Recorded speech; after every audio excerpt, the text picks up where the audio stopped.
So let me start out by telling you how much it means to take the time that you did today and in the future to walk in the shoes of those who can't speak for themselves. It's a high calling for people to do that. You've been forced to step outside your comfort zone. You've been forced to stare in the face something that's one of the things that most people dread the most in their life. But you've done it, and you've done it well, and you've incorporated what's happened. So the time that we're going to be spending together today is going to be on exactly the pragmatics of what I've studied and researched in order to make the VDT available. I have no idea what this cold is that's going on. It's ugly. I apologize. I've got drops over here, and if it gets too bad, I'll start finger spelling.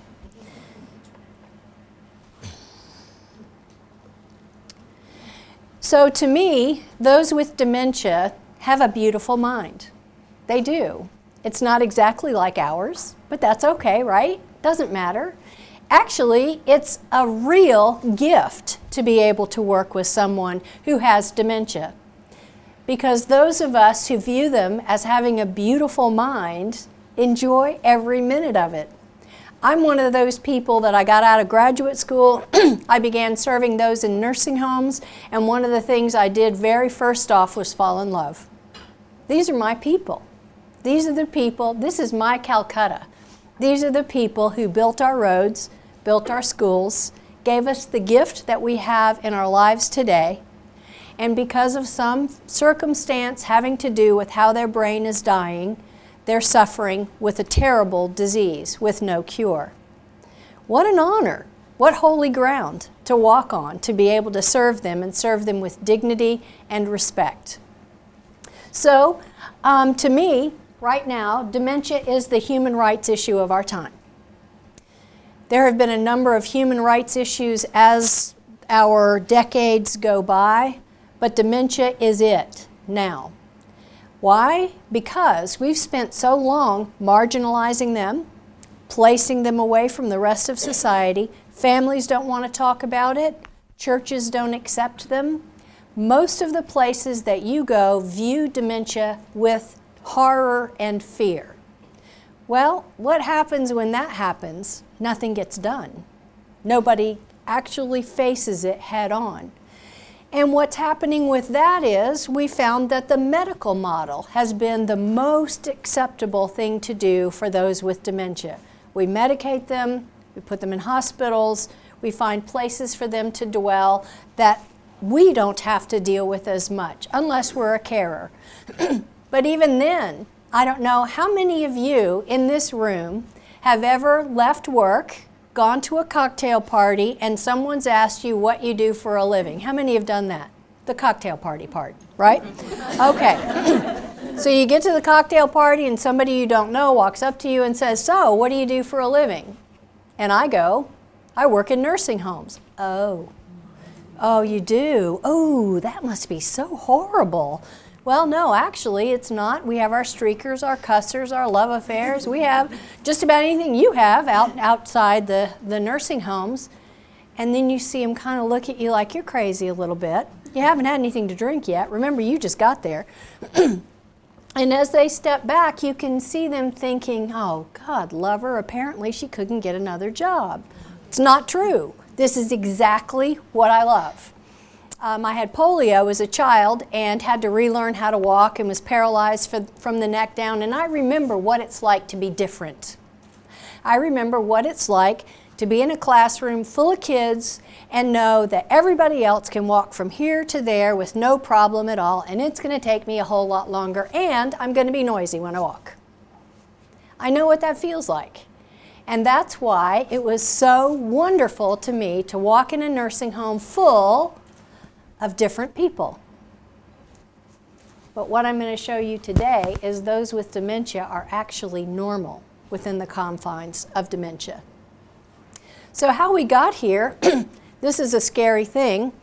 When dementia was first discovered, it was mental illness. It wasn't considered as a separate disease. It was considered a mental illness. Schizophrenia, catatonia, all kinds of mental illness. So they were placed in mental institutions. Do you see how that's strike one right there? In fact, did you know that the diagnosis of dementia falls under the mentally ill category? What's scary about that is that dementia is not, I repeat, not a mental illness. It's an organic disease. It's the death of, much like the death of cells with cancer. It's the same physiological component. And yet, because they started out being viewed as mentally ill, because they look like they have some of the behaviors of mental illness, we automatically, as a culture, not only this one, but ours in the United States, classified them all together. And still to this day, we've not separated them and put them into the medical category. So there's your big strike right there. Started out bad, continuing to be bad. And the only reason that I put it that way is because mental illness is still considered to be a negative problem. And as long as dementia is coupled there, it continues to be viewed that way. Wouldn't you love to have a magic pill for dementia? Wouldn't you just love that? Well, here's the news flash on that. I sit on a number of councils with researchers who are breaking down how the brain works. They're doing genome mapping, they're breaking down the cell structures. And have you ever, when you've looked at a sieve, you put the sand in the top and it kind of comes through the funnel, things get smaller and smaller and smaller, and then you come out the bottom and everything's huge again? That's exactly what's happening as we're starting to break down the brain. We think we know it all, and we get into that funnel and we start getting closer and closer and think we're almost there, and just about the time we think we've got it, we come out the other side and we see that it's bigger than we ever thought it would be. If you're really interested in this kind of thing, go ahead and online Google the White House Conference on Aging. We had the world's experts there to show us what's happening in the mapping of the brain. Fascinating information, but the more I observed and the more I listened, the more I realized this is far more complex than we ever thought it would be. So what I'm saying to you is the magic pill isn't even close. It's not close. I've worked with a number of pharmaceuticals as they've been discovering some of the medications. We get through phase 1 and 2 of the drug trials, we get to phase 3 and it fizzles. BAT-B is a good example. We thought we were almost there, and we're right back to square one.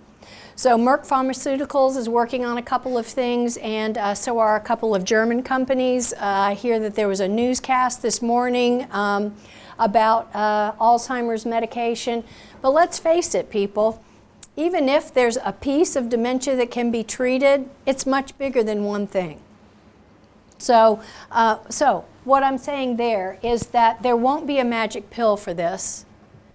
And by the way, even if there is, and it's 10 years down the road, how about these people who we're living with right now that have this disease? What do we do with them? And that's where the VDT comes in.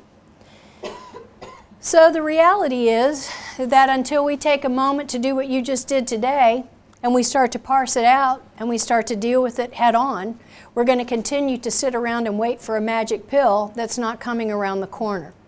So this lady, obviously, she's doing well. She has dementia, and she's doing well because she's maintaining eye contact with the camera. A lot of people with dementia, you can't get them to orient to an inanimate object. But she's able to do that. Why? Because I gave her a baby doll, see, and she's proud of her baby. This lady, baby doll therapy is getting real popular in the US. For a while, I was told by state surveyors that it was demeaning to let them have a baby doll. It's just not. It's awesome for them to have a baby doll. So this lady was as cute as she could be, and she took the baby doll, and I said, oh, I just love her. And I said, what's her name? And she said, Sadie. And I said, great. Well, you take good care of Sadie. And then I headed down the hall to do something else. I came back later, and this precious lamb was sitting outside her room in her wheelchair, no Sadie. So I got next to her and I said, "Hey, where's your baby?" And she went, "Shh, do you know nothing about children? She's taking a nap and you need to be quiet." So it worked. I just think she's a doll. So let's take a minute and let's talk about the social stigma that's associated with dementia. I talked for a moment about the mental health diagnosis versus the disease spectrum, and you can see that no matter how we cut it, as long as we continue to pigeonhole them, it's going to be difficult. But the next stigma comes from, see, if you've got heart disease, you can say, "Whew, boy, I've got a pacemaker, got a defibrillator, I'm short of breath a lot, my energy level is low." You can articulate the problem. If you're diabetic, you can say, wait, I need to get something in my system, and I feel this way, and I get, low during the day, and I have to take foods to manage. If you've got cancer, we can see that on X-rays and through tests. Almost every single disease state that we know about, we can justify and verify either through the patient articulating the problem or with tests. We can't do that with dementia. A person with dementia can't say, "You know what, I can't find my way to the ladies' room. So could you please try to help me with," it's not going to happen. They're going to wander and wander and wander until they have an accident, and then we call her incontinent. See? So that the fact that they can't tell us the problem creates even more of a stigma. Now she's incontinent. How about she's having a rough day?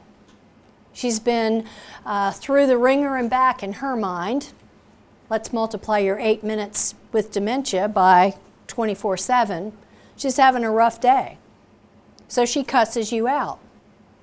Well, actually what's happening is she's saying, "I had a rough day and I need some downtime." But she can't tell you that. How about the fact that she's in pain? You had the shoe inserts in today, right? Has a certain level of pain, and that's one of the reasons that I created that, was so that you could see that there is some pain involved. Not only that, but those with dementia can't tell you they're in pain.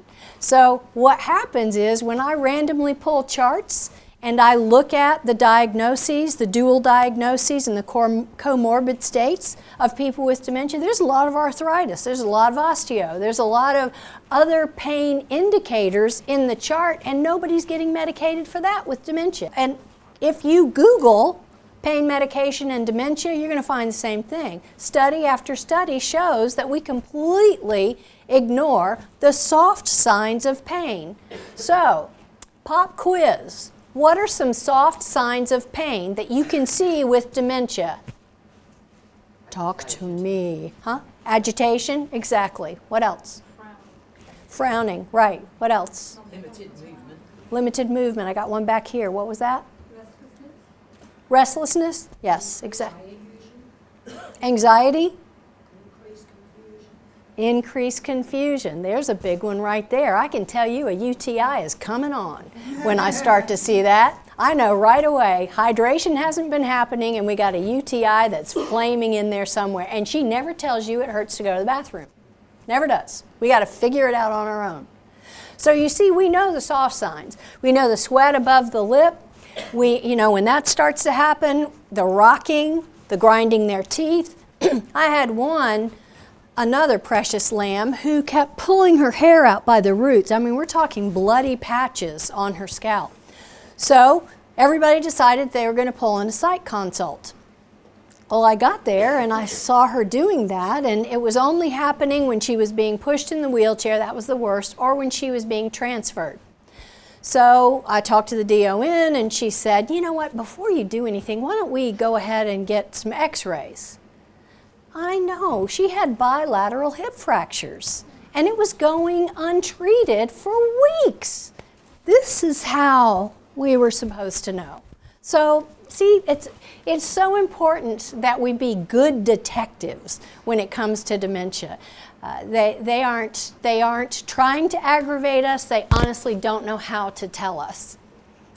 So, articulation makes it tough. Difficult, inability to identify. You see, when dementia is starting to happen, and of course we know dementia is the mothership. Under dementia are 40 categories of dementia, one of which, the largest of which, is Alzheimer's disease. They all follow a specific course. Everyone's an individual with it. Different people exhibit different things. Just like during the virtual dementia tour, different people exhibit different things. Different people are bothered by some things and others not so much. So it's much the same journey. But when it's early dementia, when we can really do some things to help them, they don't know what's happening. And the people around them don't know what to say. To make matters worse, when they go in for clinicals, rarely can we pick it up. Rarely. Their many mental states are still within the normal limits.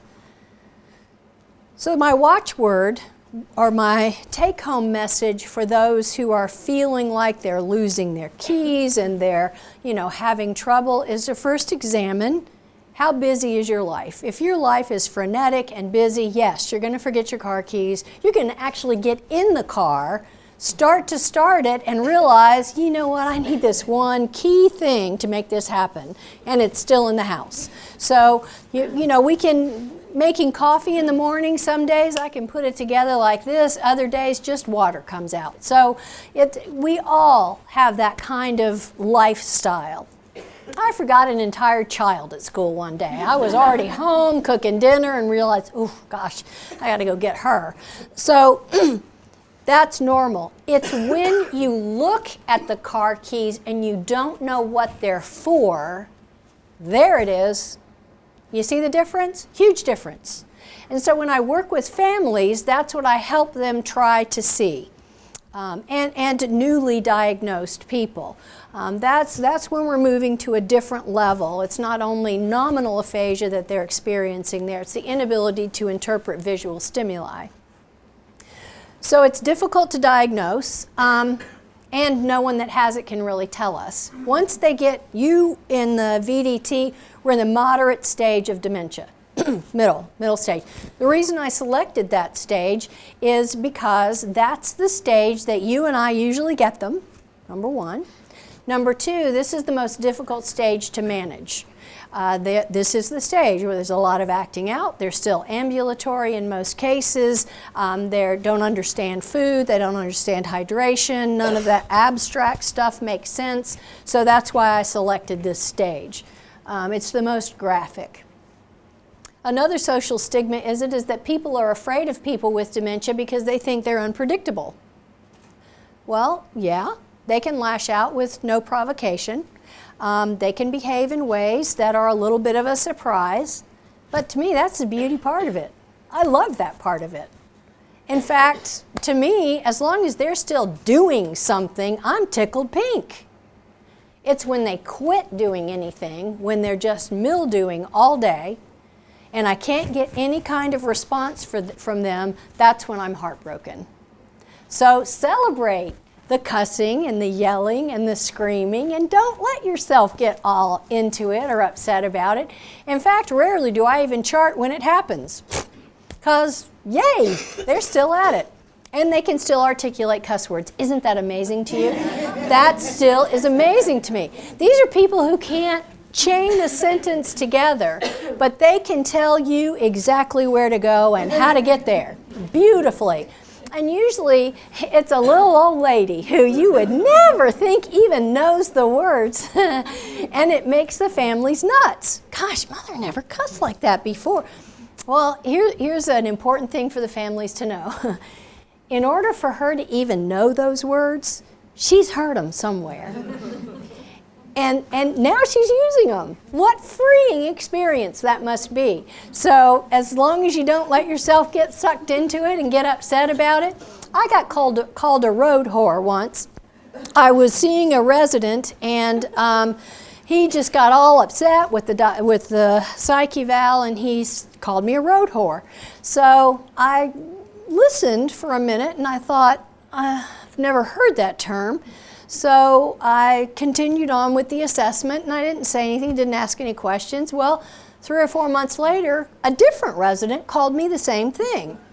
So I thought, well, I need to because apparently I look like one. I don't know. So I researched it, and sure enough, I don't know if you're aware, it's a person who used to be where, stagecoaches or trucks or whatever, right?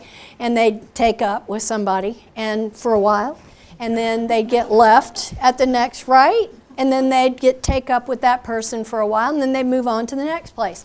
Well, again, I resemble one, apparently, in a number of different, I'm out there. I am out there somewhere having myself a great time. But isn't it beautiful that he was able to abstractly identify who I was with an attribute? So it's when that can't happen and it feels unpredictable that we get fearful. But don't let it be. They're actually telling you in their language what their problem is. They're actually telling you something's uncomfortable or something's difficult, and you better be looking at the environment or the situation and change whatever that is. They just don't have that filter to say, don't do that. So look at this. The beauty part of this is that the colors of the brain match the colors over on the side. So let me just bore you for a minute with what's happening in our brains right now. See, right now you've got probably 10 things floating through your brain right now. You're able to weed out relevant and irrelevant stimuli. Your brain is just absolutely incredibly amazing. So your frontal lobe here, for those of you who are brain geeks, it's the reasoning and higher cortical functioning. It's your expressive language. This is where some of the short-term memory problems start to happen, damage to the frontal lobe. Limbic system, see, this is often ignored when we study the brain, and it's really a critical part of dementia care. The limbic system is responsible for emotion. The question always comes up, well, I can't tell if she's depressed or not.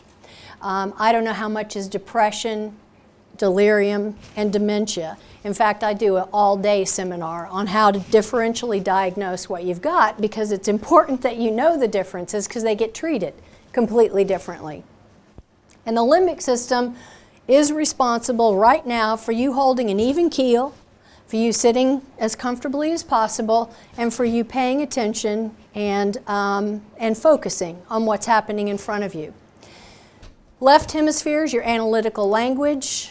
Right hemisphere is your organizational, visual reasoning. Cerebral cortex, fascinating part of the brain, it ties it all together. So while the left brain's working, it helps integrate the right brain. Front to back. It's sort of like the pair of hose, well, back when tights. It's kind of like the pair of tights that you wear. It kind of holds things in place and it kind of keeps things moving together, right? It's a beautiful thing. Well, same thing with the brain. It has a pair of hose around it, and its job is to keep everything moving together. Then we've got the parietal lobe. That's the tactile and processing sensory stimulation area. Temporal lobe, just think about it right now. You're taking the sound of my voice, you're turning it into an abstract thought, you're interpreting that information, and you're developing your own thinking about it. See how complex that is? That's really executive functioning at its best, and you're able to do it. The fact that if I ask you right now to picture in your mind the most difficult person you've ever worked with. Don't look around the room, because if the person's in here, that could be ugly. So picture the most, get it? You got that person in your head, right? That's a very high level mental process that you just did. You took information, you absorbed it, you attached an attribute to another human being who is or is not here, and without looking at them directly, you pictured that person in your mind, and I'll bet if it really was a difficult person, your galvanic skin response increased. You got sweaty palms a little bit, you start all of that happened. That's how high level your brain is working. Then we get the occipital lobe. That manages your visual stimulation and interpretation of visual information.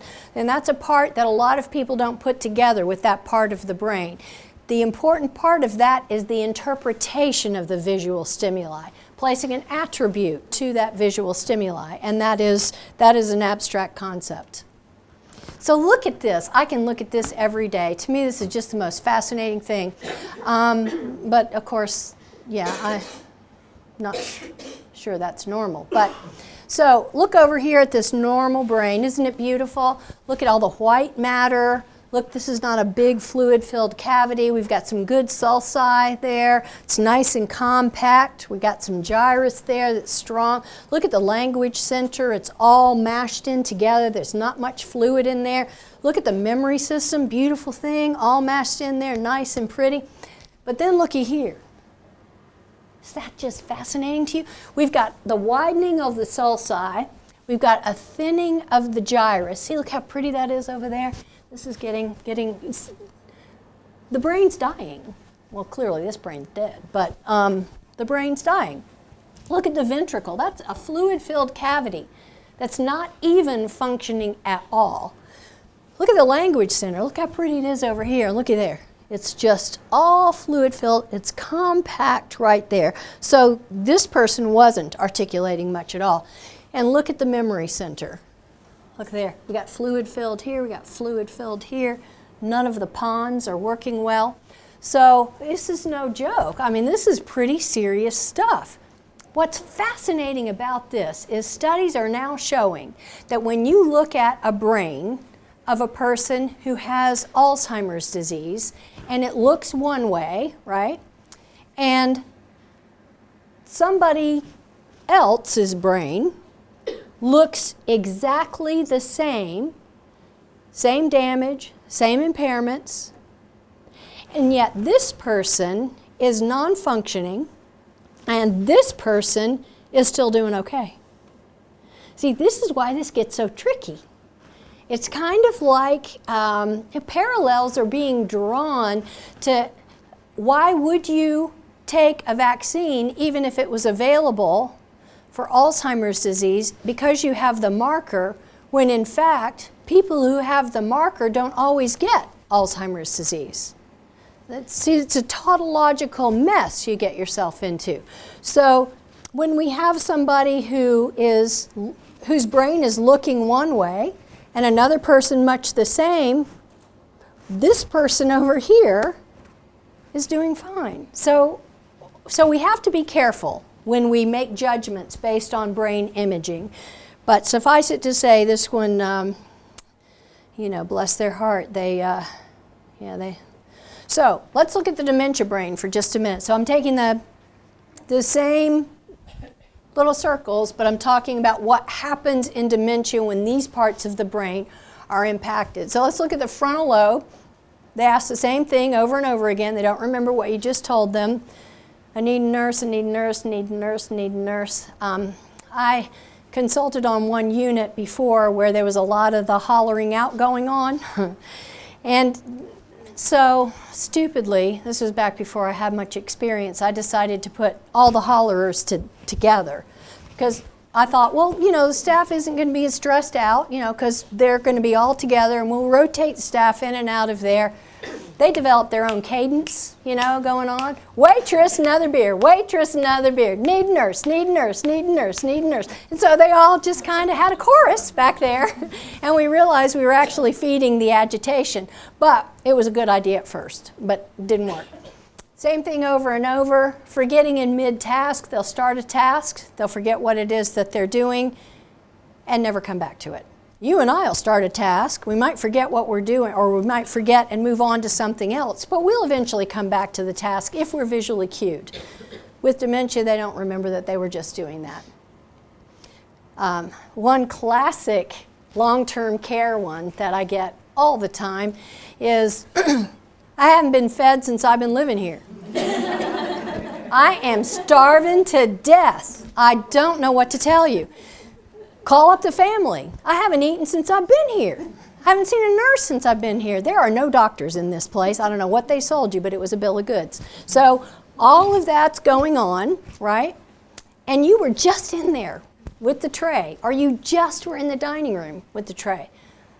The frontal lobe causes them not to be able to abstract beyond the immediate. So when that tray's not there, or that food's not there, what they do is say, I've never been fed. So what we have to, and see what's even better is frequently staff will say, but I just got through giving you lunch. No, you didn't. Yes, I did. No, you didn't. Now you're a road whore. See how that works? All of that comes together, see? So it's back and forth and back and forth. See, the right way to handle that is, I haven't been fed, I'm starving to death. I am so sorry you didn't get your tray. Here's some crackers, I'll make sure you get something at dinner. Boom, that's it. No argument, no discourse, nothing. You gotta keep it low key. Limbic system, that's the emotional outbursts with no provocation and wide mood swings. 1 minute, they seem to be having a blast in an activity, doing just fine, and the next minute they're crying and angry with you. Those wide mood swings are because of the limbic system damage. Left hemisphere, so they go into a room and everything's always different in every room. But because they have dementia, they can't connect the dots. So that when they're back in that same room again, they can't connect the dot that I was in here before and I sit over there. See, that ability to connect the dots from one situation to another situation is also a very high-level executive function. Cerebral cortex, let's see, right hemisphere pretty much. Occipital lobe, when that gets damaged, they lose the ability to see peripherally. So during the tour, I killed your peripheral vision because when you approach someone with dementia from the left or the right and they don't know you're there, there's a good chance when you touch them you're going to get hit. Or if let's think about this. You're sitting in the dining room with an elder and that tray is sitting right in front of them and it just poof shows up. Boom, there it is. I don't know where it came from. Just, wow, look at that. They don't know what to do with it because they're not sure what all that means. Remember, visual stem interpretation is damaged. So they just sit there. Staff sees them sitting there. They're talking over here, but the resident has absolutely no idea what they're saying because they can't interpret the visual or the verbal stimuli. So they're sitting there minding their own business. All of a sudden, this strange spoon starts wafting before their face, coming out of nowhere. So they clamp their mouths shut and throw their head back, and what gets charted? Resident refuses to eat, right? Well, that's not at all what happened. Not at all what happened. And in fact, we see many times the food being taken away, saying that the resident won't eat. In fact, if the staff sits right in front of them, gets them right in their visual sight and begins the motoric movement of eating, they sometimes will take over. But your best bet with dementia, we discussed this in our debrief, is handheld foods. Handheld foods is the best way to do it. Okay, this looks really boring, and it is, but all I want you to see here is when we look at the brain and how it goes through its processes, there are some things to keep in mind that apply to every single one of them. The first one is loss of control. You have spent your life trying to amass control. You know when you work, you know where you work, you know how to get there, you have your car or your transportation, you know what you're going to fix for dinner, you know how you see there? You've amassed control. When you don't do well in life is when you feel like you have no control. That's the seed for depression, that's the seed for anxiety, and you will still try to go over and above to get control back. So that could be being agitated with your spouse or partner, that could be all kinds of ways that it spills out. But the bottom line remains the same, bless you. It's a loss of control all over the place. That is the number one issue when people get increasingly cognitively impaired, that loss of control. Let's think about it. We tell them when to eat, what to wear, when to bathe, when to, right? So how do you think they try to maintain control? Tell me some ways they do that. Refuse to do whatever you want them to do. Refusal. What else? Withdrawal, yes. Anger. You become the butt of the loss of control. Anyone close to them will see that. So, what is the antidote to that? Give them control back. So, how do we do that with someone with dementia? I have 2 shirts here. Which one do you want to wear? This one or this one? If they can't actually pick it, then just watch their eye movement and say, excellent choice. Go with that. Comes time for bathing. Do you want to hold the soap or the flannel? Do you want to step in now or do you want the water to run? Actually, that's wrong because with someone with dementia, because of their inability to process sound, your best bet is to have the water almost completely done. And then add some more hot water when they get in there, not through the splash. It's just too loud, too overwhelming. Always wash their face last, simply because you want them to get acclimated. That's a change of mental set that's going on, and I'll get to that in just a minute. So here's loss of control. One of my favorites, they gain control by hoarding. Love hoarding. Isn't that awesome? So what they do is they hoard sugar packs. Well, you tell me, what are they hoarding? Tissues, that's awesome. Yeah, what else? Cutlery, yeah. Flannels. Pieces of furniture, yeah, just pull them all right on in there. Yeah, just pull them right on, stack them, yeah, all of that, yeah. Glasses, sure. Dentures, they like that. You know, if they're laying around, boy, they're going to pick them all up. But isn't that great because it's consistent? That is a form of getting control over their environment. And the worst thing we can do is to take the hoarded items away because that knocks the props right out from under them. In the VDT, we watch people all the time take the letter and hoard it under their arm. If they find a sweater they particularly like, they'll put that. We have to take it off of them when they leave, and they're not happy about that. It's like, wait, whoa. It's the same thing with dementia. So, unless it's a danger to themselves or others, allow hoarding. And be honest with yourself. That's kind of the subtext of dementia care, right? How much do we really have to control? How pretentious could we possibly be by trying to control everything? I'm not telling you the right or wrong answer. I'm just asking you to examine that a little bit. Because if we think about it from their perspective, the more we try to control them, the more difficult it becomes for them. So here's the way to handle hoarding to me. So let's say somebody's hoarding food. They love to do that. Put it in their pockets, right? Put it in their back pocket, put it in their shoe, wherever it is. They'll take it back to their room. The room starts, smelling pretty strong, right? And it's drawing bugs, and it's now we have a infection control hazard. So we have to make a change. Go to the grocery store, market, and pick up a can of food that's particularly pretty. Like I use cherry pie filling. It's real pretty, it's nice and moist looking, it's excellent. So I take that to the resident and I say, hey, look what I found. I found some cherry pie filling. Do you like pie? Oh yeah. Well, I'll tell you what, I'm gonna leave this here with you and I'm gonna go ahead and take this. So you let me know when you're ready to have some cherry pie. I just took control of the situation, but I gave her something back. See, I traded it off. Now the great part is, in order for her to open that can, she has to go to the nurse's station to be able to do that. The nurse automatically then knows this person needs to be fed, hungry, thirsty, something, and they go ahead and give her an appropriate meal. It helps manage it. Okay, let's pick another one. Somebody said they're hoarding flannels. See, that's my new word. No, wait, flannels. Did I say it right? Flannels? Flannels. So they hoard that. Now, unless it's a danger to them, you're not going to worry about it, right? But if you're now running out of flannels in the whole facility and you know they're in Aunt Sally's room, it might be time to go ahead and do something about it. Here's the way you do it.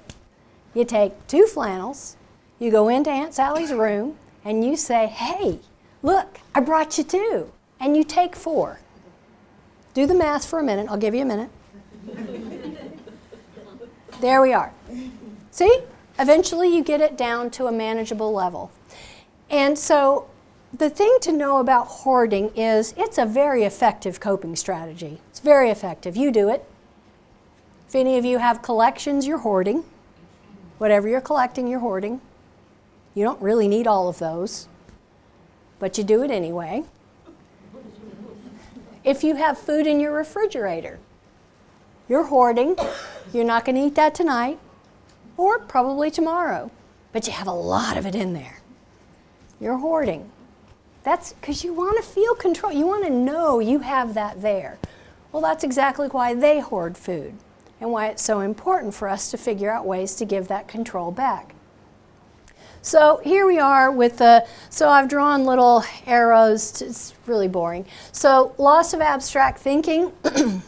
So we talked about the food. That's a typical thing where they say they hadn't been fed.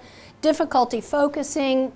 I love to go in places where the activity programs are scheduled every 30 minutes. There is no possible way that a person with dementia is going to be able to survive a 30-minute. So how do they tell you that they don't want to sit there anymore? Sure they do. Oh, they're just out, gone. Now, if I have someone who can't even sit through a meal, especially men, this works almost every time. When they start to get up, I go, hey, it's good to see you. Shake my hand. Good to see you. Have a seat. See? You know what? It's so good to see you. Good. Have a seat. They'll sit down every time because I'm a woman and I'm shaking their hand, and that's appropriate, and they'll sit right back down. Really, try it. It's amazing. It is amazing. So when he sits back down, I'll give him another bite or 2, and then he'll start to get up again, and I'll go right back over there and do that again. I love repetition. It doesn't bother me a bit, and he probably is going to get into it too. So difficulty focusing is really hard, but we have to work within that. We talked about peripheral vision, inability to sequence task, high startle response. If any of your places have overhead pagers, things like that, I hope those are getting more and more passé, so that we just have beepers on us so that we're more careful about that.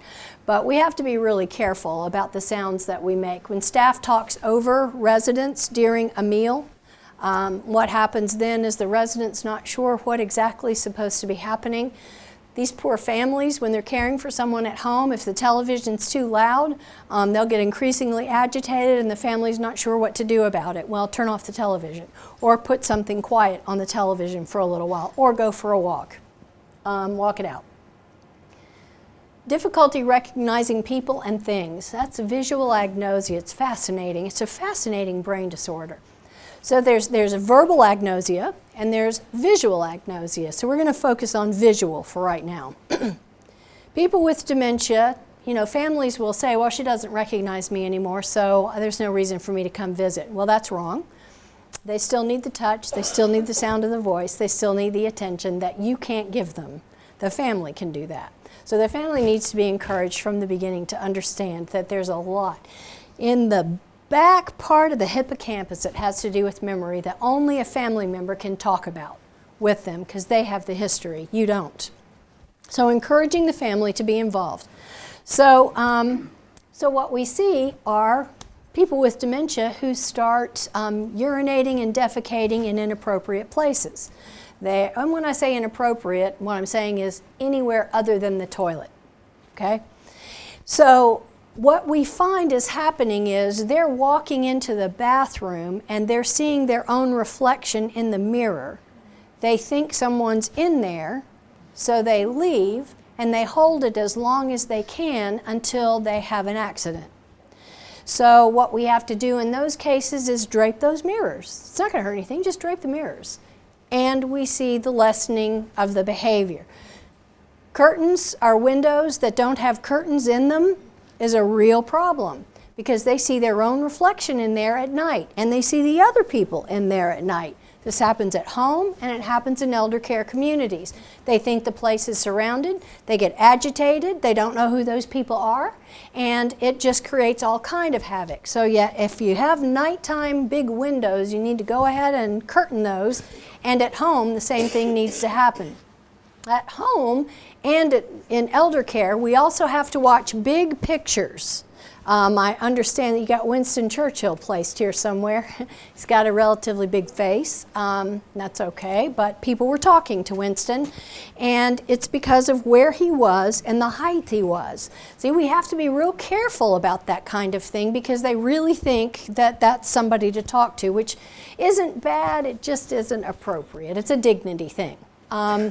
So be careful about pictures that are up. Be careful about anything of that nature. At home, there'll be big pictures of their family on the wall. They'll think their family is there. They'll keep trying to talk to them and get upset because nothing's happening, and you know, that whole round robin thing. Okay, so here's the challenge. How do we go about understanding a disease that none of us have ever had about a person who can't describe to us what is happening to them? Well, what do? We try to understand them. Now, this gentleman is your typical dementia face. He's looking way over here. The family's engaged with the camera. He's your typical dementia person. And what's happening there is the family really wants to understand where Daddy lives, but they never will until they take a minute to do what you just did today. And in fact, that family has turned out to be an amazing family that we work with. So how did I decide how to simulate cognitive decline? You know at the outset that you only have so many minutes to complete the tasks. So I give you a little bit of pressure at the very beginning. The sound mixing has been done by some experts in how sound reverberates in the brain, how much we hear, at what decibel level. I had to increase the sound for you because you have a normal brain. So I had to make it high enough to where you got the feeling of what it's like to be bombarded with auditory stimuli and not know what to do with it. Tasks given with little warning, so you're garbed up, you're taken to the room, and all of a sudden you're given tasks, and you're not told you're about to be given tasks. See, that's one of the things with the VDT that's super important. Some of our providers have made the mistake of having you come into the room, they've touched you, and have said, I want you to find the white sweater and put it on. Write a 3-sentence note to your family. You know, that whole thing is happening. Well, you've just killed the ability to really understand what it feels like to know you're being talked to and you have no idea what's being said. Let's see, so the reticular activating system, concentration, yeah, we make it almost impossible for you to concentrate. Memory, we even have a lot of participants who start the VDT out doing relatively well, but then as it goes on, they forget where they're going, they forget what they're doing, they go back to tasks, they don't remember they did it. I mean, they actually are in it, they're in it. Tactile confusion, I talked to you a little bit about pain, and some of the tasks you were asked to do were not visually accessible. Even if you could see very well, they weren't visually accessible. You had to actually look in cupboards, you actually had to search for them, and that's because that's an abstract task. So this is a question I get all the time. So how do you know? Well, you know, the brain's pretty predictable, and it's housed so well, and it's compartmentalized so beautifully that I actually didn't have that much trouble figuring out the behavioral response of different parts of the brain being damaged. Like, for instance, we know for a fact that when certain parts of the brain are damaged, you're going to have a shuffling gait, you're going to pitch your hips out a little bit, and you're going to be at high risk for falls because you're pitched forward. Right? We know that. That's brain, part of the brain. We know that you're going to repeat yourself over and over again because the frontal lobe is damaged, and it makes more sense to do that. Help me, help me, help me. When's lunch? When's lunch? When's lunch? The typical thing. So we know how this works. Now, the only way I can tell you that it's a true representation of dementia is by observation. And I can tell you that, of course, I had to bloody my nose and skin my knees a little bit with some of the methodology that I've used over the years. But for the most part, right out of the chute, people going through the VDT began to behave exactly like my patients. Just started acting like it, looking like it, like that. So that's how partially I know for sure that they're experiencing dementia-like feelings. So ABC News came out and filmed. So here's what they did. This is very interesting. This family said it was okay for ABC News to put a camera in their home to observe how they interacted with Mama and how she behaved during the day unsupervised, right? So this went on for 6 months. There's Mama. Okay. Over here is the son, who I sent through the virtual dementia tour. So he goes through the VDT and he starts behaving. Look, they're doing the same thing, exactly like she does, and she's diagnosed. Clearly he's not. Look at this one. Get a load of this. Look at that. They're even bent the same way. They're even holding their arms the same way. All of it. Now, this is a professional guy. Yeah. So I think we're pretty close. There are some things with the VDT that I'd love to do that I haven't been able to figure out how to do yet. But there are so many great things that we can do to help simulate this disease. Now, another piece of this, and we were talking about this during our debrief that we had together, the virtual dementia tour gives us unprecedented access and understanding into the world of dementia. See, the cool thing is, when you start behaving like they do, all I have to do at this point is to say, why did you just do that? And you can tell me. People with dementia can't do that. Why did you decide to wander this whole time? Well, because I was looking for something to do. Boom, that's what they're doing. Why did you holler out? Well, I thought somebody was going to hurt me. Boom, there it is. Why did you go from place to place and move objects around? You were interrupting where things were supposed to be. I thought that was what I was supposed to do. Boom, there you are again. So you guys are now the people who can best facilitate care for those with dementia because you get it. And when you see them doing certain things, what I'd like for you to begin to do is to constantly go back into that room in your mind, remember what that felt like, and do that. That's it. That's it. So when they're struggling with bath time, take a beat, go back in the room in your mind. Would you have liked somebody to give you a bath in there? But remember, that's what the bathroom looks like to them. It's a scary place.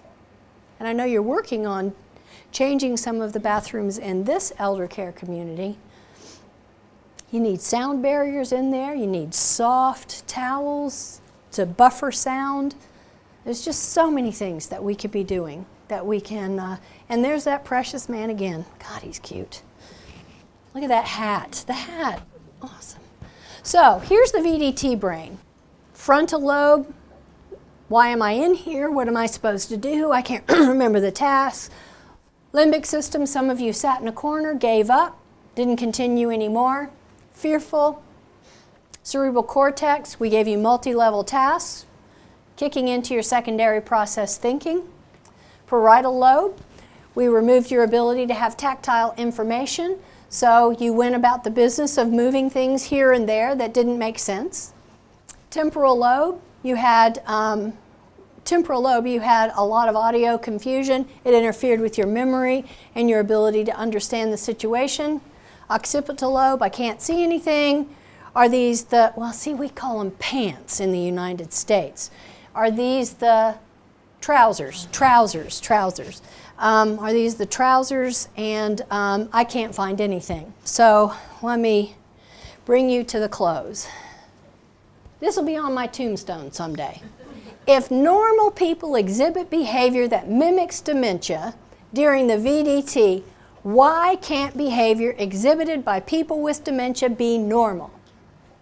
Why can't it be? Why can't wandering be okay? Why can't screaming during bath time be something to celebrate? Why can't refusing to eat turn into handheld foods that everybody has fun with? Why can't they be normal? Thank you for letting me be here, and I'll answer any questions.